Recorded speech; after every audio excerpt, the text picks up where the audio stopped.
I wrote a little song to remind you, Choice Hotels get you more of the experiences you value. The Cambria Hotel's got it all. A rooftop bar, have a ball. Bring a date, your squad, or even your mom. Book direct at choicehotels.com.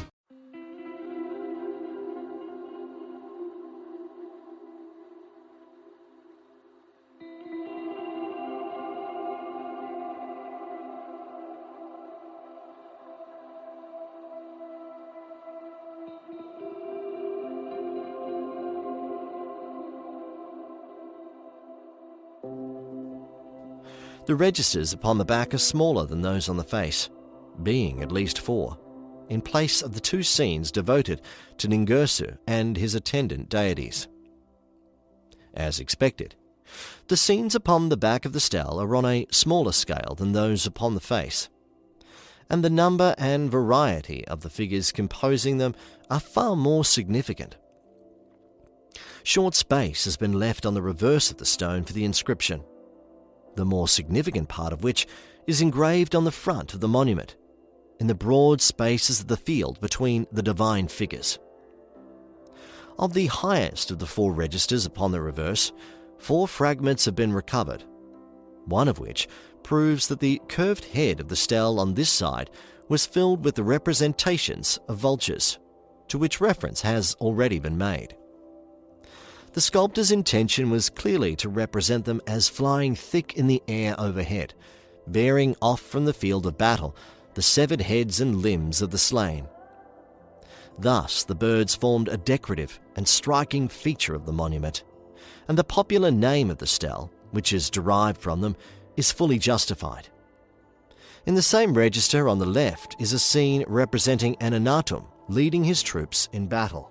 Furthermore, we see them advancing over the bodies of the slain, while from the extreme right of the same register we have a fragment representing men engaged in collecting the dead and piling them in heaps for burial. We may conjecture that the central portion of the register which is missing portrayed the enemies of Anunnaki falling before his lance.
In the register immediately below, we find another representation of Anunnaki at the head of his troops.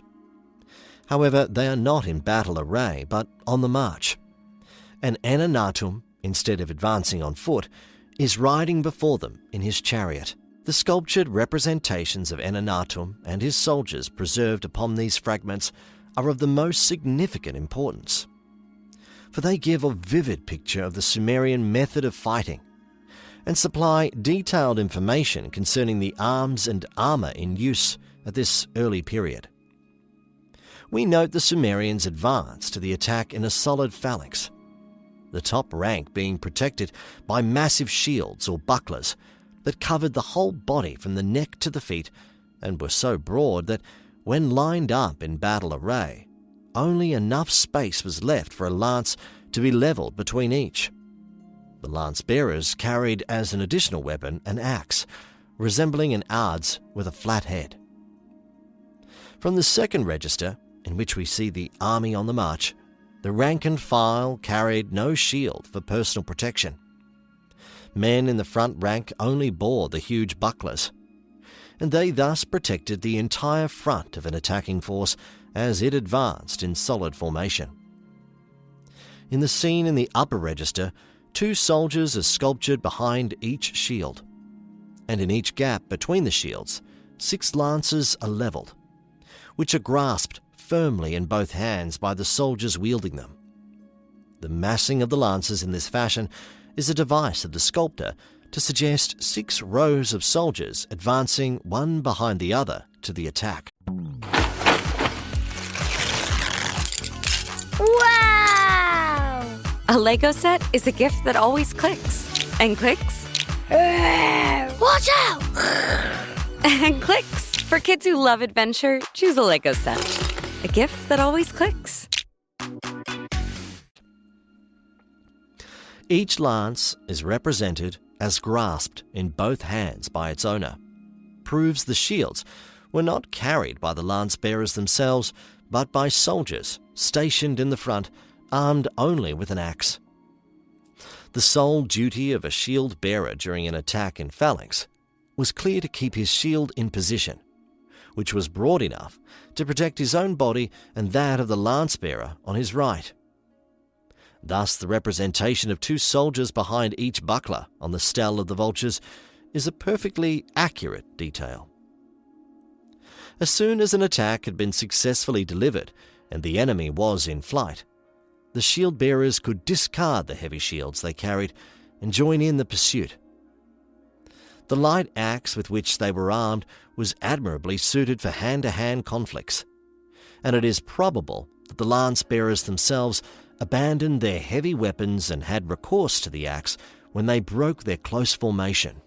Both Anunnaki and his soldiers wear a conical helmet, covering the brow and carried down low at the back to protect the neck.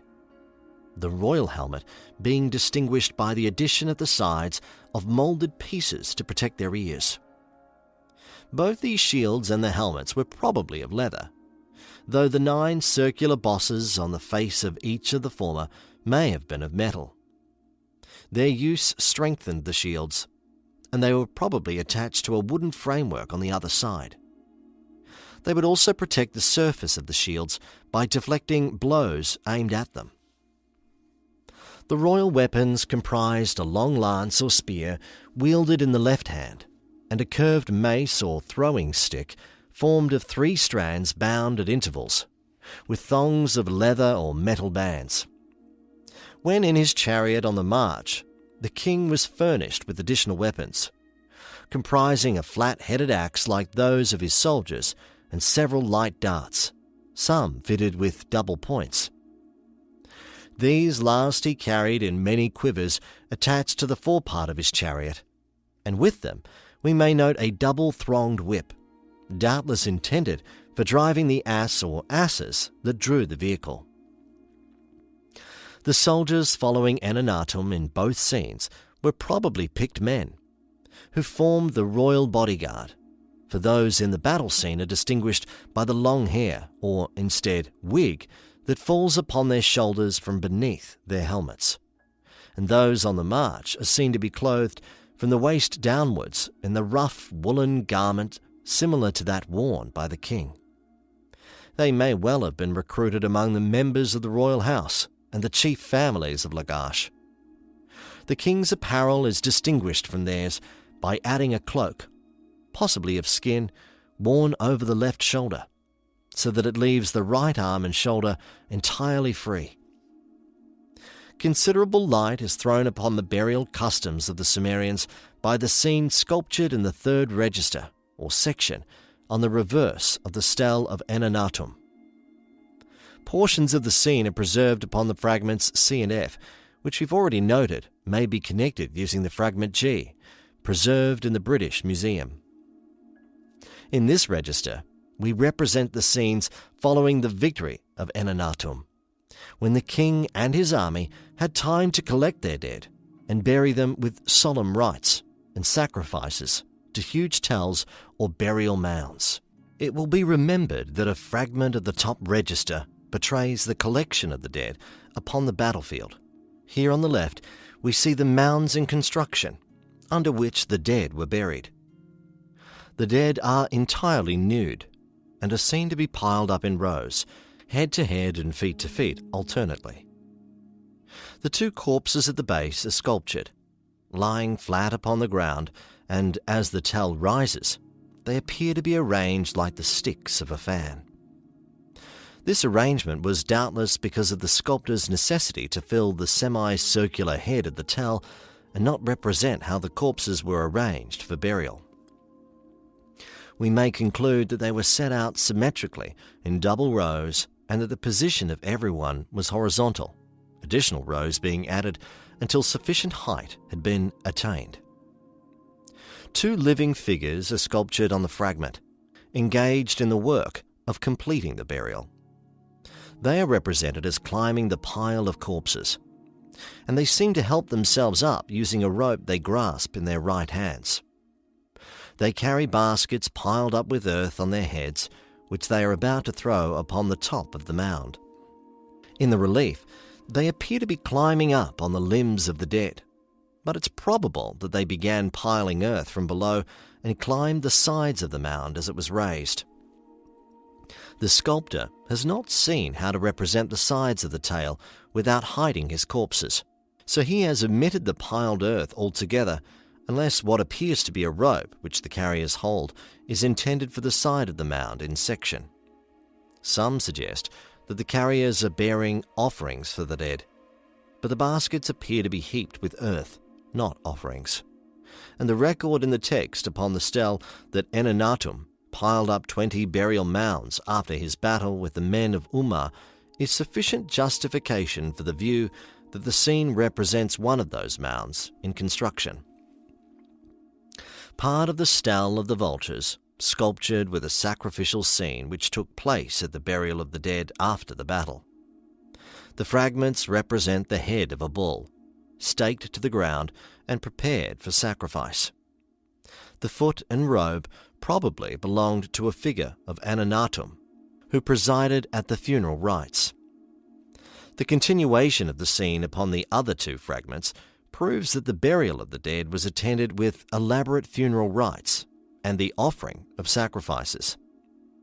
To the right of the workers engaged in piling up, the burial mound may be seen as a bull lying on his back upon the ground and bound securely with ropes, stout stakes driven into the soil close to its head and tail. With wide mouths and tapering towards the base, 2 large water pots stand on the bull's right. Palm branches placed in them droop down over their rims, and a youth, completely nude, is pouring water into one of them from a smaller vessel. He is pouring out a libation, as we may infer from a similar scene on another early Sumerian relief that has been recovered. Beyond the large vessels there appear to be bundles of faggots, and in the field above them are sculptured a row of growing plants.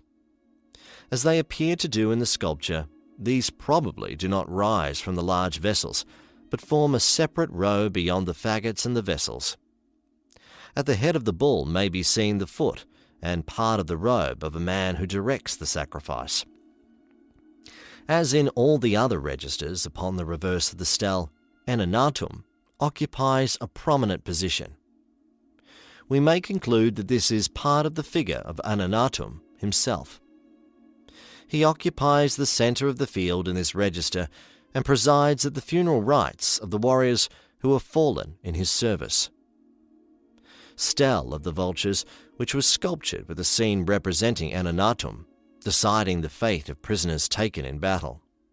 The spear point, which he grasped in his left hand, touches the head of the captive king of Kish. Of the last scene preserved upon the stele of the vultures, microscopic remains upon the fragments recovered, but this suffices to show its character. Anunnatum was here portrayed deciding the fate of prisoners taken in battle. Of his figure, only the left hand is preserved.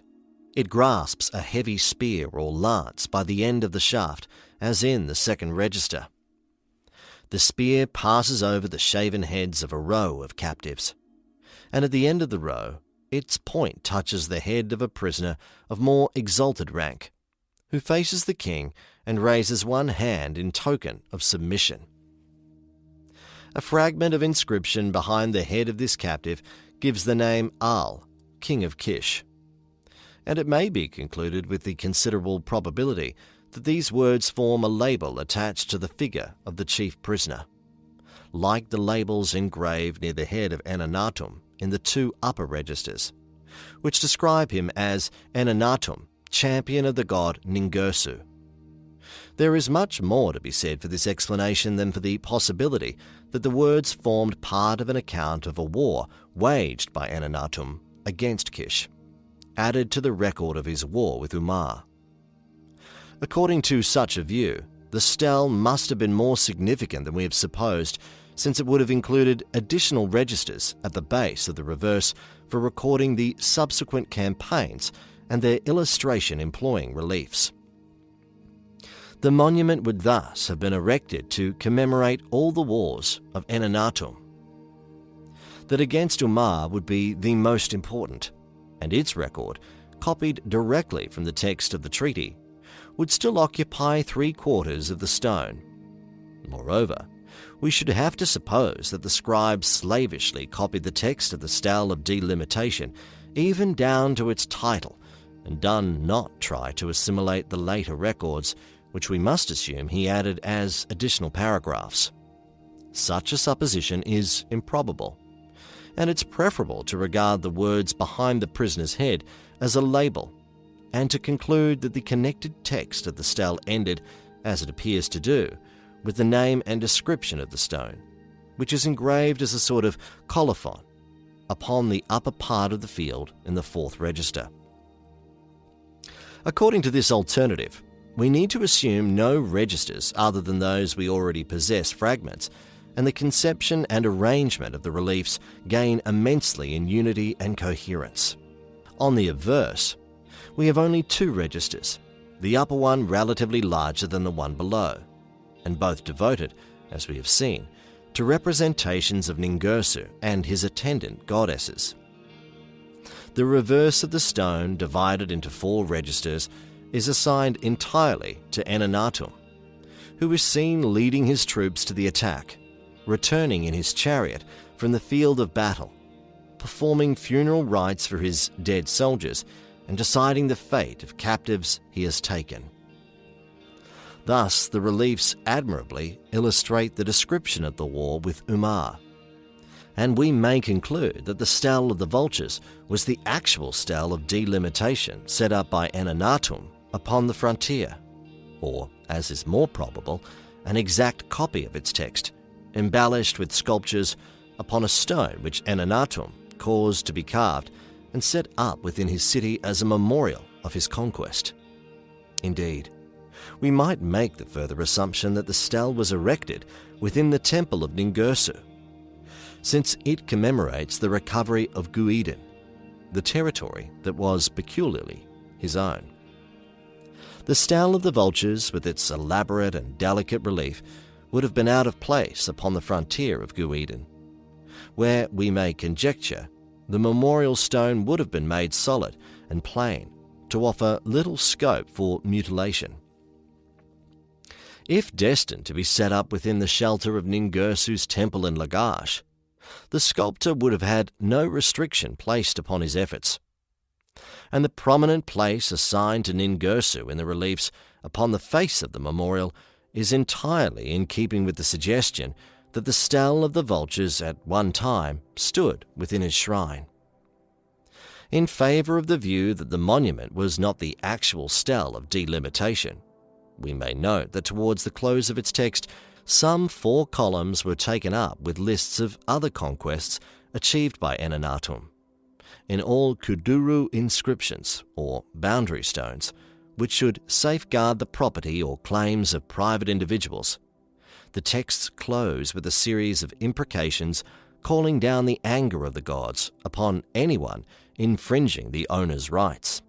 The text upon the stele of the vultures closely resembles the Kuduru inscriptions, only differing from them because it sets out to delimit, not individuals, but the respective territories of 2 city-states.